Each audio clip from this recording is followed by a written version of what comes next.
Greg Arrowsmith from UREC. UREC is an association that represents research centres in renewables. I had two questions. One was for Mr. Dialuce, one is Professor Rughaug. And for Mr. Dialuce, in your presentation, could you just confirm something to me? I think you were identifying what, from your point of view, were Italy's priorities in Horizon 2020, in the EU's energy technology policy, and I think you mentioned that it was instruments that leverage private sector funding for first-of-a-kind demos. Could you confirm that that's your priority, or could you enlarge on that if I've misunderstood you? And then for Professor Rughaug, thanks for the presentation. But could you leave us with 3 must-know statistics that get to the heart of the citizen's relationship with the energy that she or he consumes or uses? Thanks very much. Thank you. Just a few remarks. As I already said, obviously, we think that one of the most important priority will be to gather all the different opportunities to have a very comprehensive approach for the different aspects of research and technology innovation about this project, considering also that all the resources, all the funding we can have in this period are not so large enough. So we are confident that our priority will be shared also for by the Commission and during the incoming presidency. For instance, we have a lot of programs, not only the Horizon program at the European level, but also other funding projects. We have also the so-called Juncker project to be developed. So we'll try, no more as a presidency, but as a member states, to push all our efforts to have a very comprehensive program to the technologies.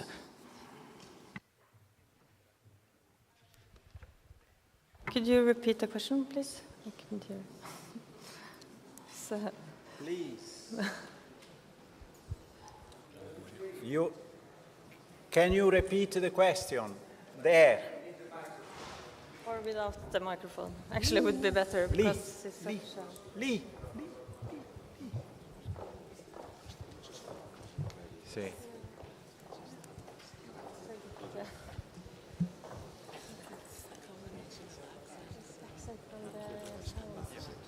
Okay, thank you. The question, briefly.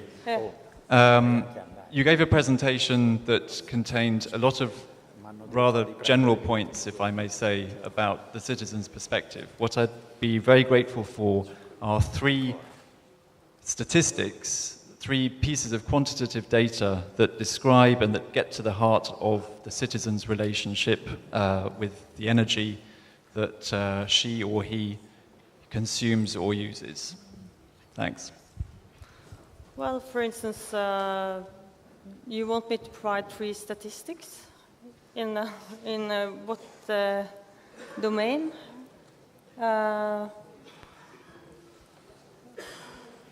I can't really understand that question, but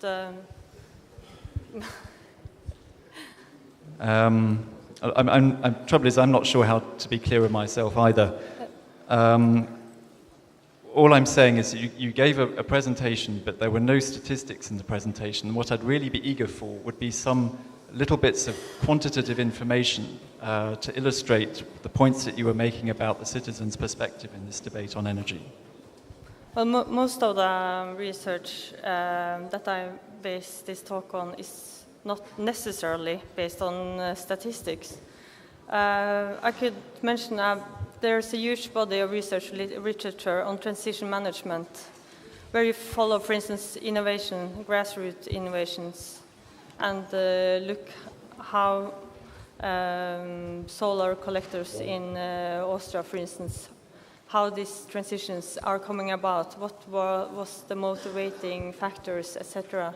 The point is not really the statistics. The point is to look at what people do that work. How can you facilitate processes that to a larger extent get people to to be involved in transitions. I can give you one example from Norway, electric cars that we already talked about. One of the points that I made was that it's important to study transitions that are ongoing. And in Norway, it's now the biggest car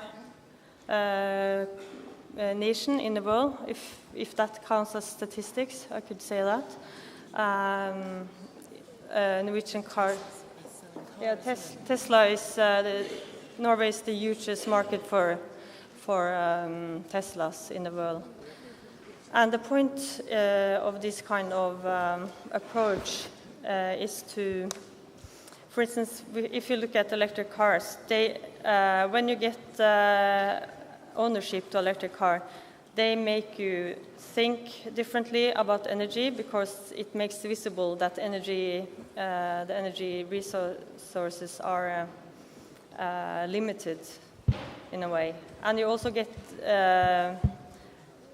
involved in a dialogue about environment and climate and emissions in the way that you always have to debate why you have bought this kind of car. I can give you lots of examples, but the point is that you have to study these kind of transitions where things are happening and why things are not happening.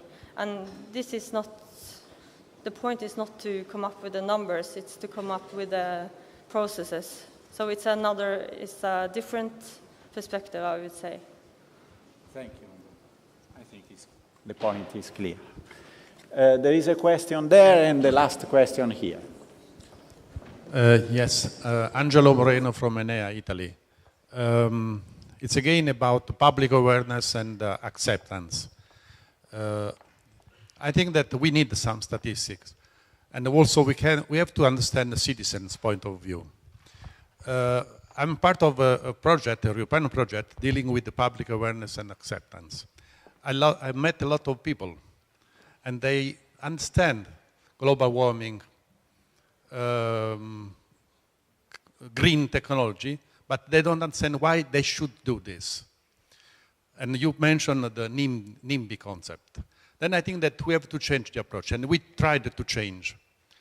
And when we started speaking about the quality of the life, that they have to change the way they produce energy, because we need cleaner air. They have to change the way of transport, because we have to have clean air in the city. They start to understand that they could change their future of tomorrow, not save the world, but save the children of today. And that people start thinking, okay, I have to change something. And slowly, I think that people will move from NIMBY concept, which means not in my backyard, to PIMBY concept, which is please in my backyard. Because they will start understanding that changing the way of producing electricity to heat the houses can change their life. Some numbers. In Italy, it's very recent. 1 week ago, we know that 60,000, almost 60,000 people dies every day, every year in Italy due to pollution, to air pollution. In London, almost 5,000 people dies for air pollution. Then if we start saying people that we can save the world, which means the global warming, but also to have a better life, that means have a clean technology and green technology together, which we say sustainable, but I think it's a way of transmitting messages.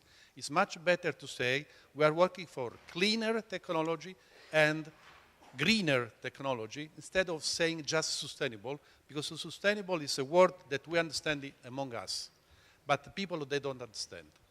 I think that we have to start passing this message. What is your opinion? Merci. Oui. Okay, I could agree with that last point. The point is to demonstrate that it's cleaner, and my point was not to say that we don't need numbers. It was not, but we're talking about two different things here, I think. One, I was talking about the way we should study social change. And we cannot only study social change by numbers, but of course statistics and numbers are an important part of the evidence of what is happening around us. And of course the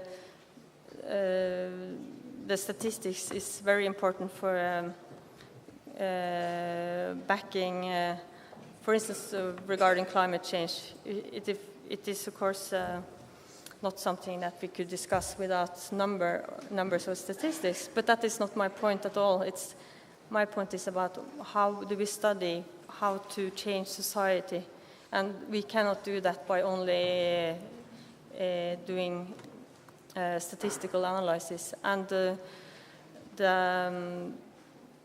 a lot of research also show that actually stories and the way good stories about change and how to change society is much more effective than numbers, even in the government. So that's my point. Thank you. Thank you. Sergio Presoli, I have a question for Daniele Ferrari and Hervé Bernard. It has been repeated many, many times that industries and research organizations are key players in this transition to the new energy system. I wanted to know a flash comment from them how this collaboration may be improved and which could be the role of set plan for facilitating this event. I'm not sure if I understood correctly, but I'll try, and then you can tell me if I answer your question. I represent an industry. What I was trying to pass as a concept is that I represent an industry which is committed, which is very energy intensive, but on the other side is very committed to reduce it through collaboration with universities, through growing up talents that help us to serve the mission of lowering the carbonization. So in this way is one solution. It's not about looking in single compartment, but it's working together. So in this way, I hope I passed the concept. Okay. Thank you. So first of all, thanks to all the speakers. Thanks for the audience. The organizers were afraid that there were no questions. Instead, we had a lot of questions. So this is the best evidence that the session was interesting. Thank you very much. And you have now the coffee break.